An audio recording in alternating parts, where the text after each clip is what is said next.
કંડલા બંદરે ડીઆરઆઈએ પાકિસ્તાનથી આવેલ ₹3 કરોડના 364 મેટ્રિક ટન પ્રતિબંધિત સૂકી ખજૂરના 13 કન્ટેનર જપ્ત કર્યા. ડિરેક્ટોરેટ ઓફ રેવન્યુ ઇન્ટેલિજન્સ ડીઆરઆઈએ કંડલા બંદર પર 364 મેટ્રિક ટન એમટી પ્રતિબંધિત સૂકી ખજૂરના 13 કન્ટેનર જપ્ત કર્યા છે, જેની અંદાજિત કિંમત ₹3 કરોડ છે.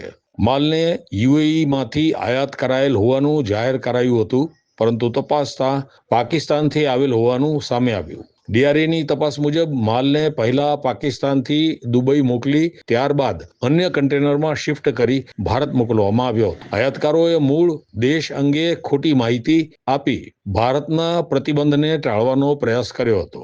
સમગ્ર જથ્થો કસ્ટમ્સ એક્ટ 1962 હેઠળ જપ્ત કરવામાં આવ્યો છે. ડીઆરઆઈએ જણાવ્યું કે ગયા અઠવાડિયે તુતીકોરિન બંદરે પણ ₹1.4 કરોડ કિંમતના લગભગ 14 મેટ્રિક ટન પાકિસ્તાન મૂળના ગુગળ ગુંદરને સોમાલિયાનો માલ દર્શાવી દુબઈ મારફતે આયાત કરવાનો પ્રયાસ પકડાયો હતો, જેમાં 2 વ્યક્તિઓની ધરપકડ કરવામાં આવી હતી. ડીજીએફટી નોટિફિકેશન નંબર 06/2025-26 તારીખ 2/5/2025 દ્વારા સુધારાયેલ ફોરેન ટ્રેડ પોલિસી 2023 મુજબ 2/5/2025 થી પાકિસ્તાનમાંથી ઉદ્ભવતા અથવા નિકાસ તથા માલની સીધી કે આડકતરી આયાત અને ટ્રાન્ઝિટ પર પ્રતિબંધ છે. ડીઆરઆઈએ જણાવ્યું કે બંને કેસ આ પ્રતિબંધના ઉલ્લંઘનના છે.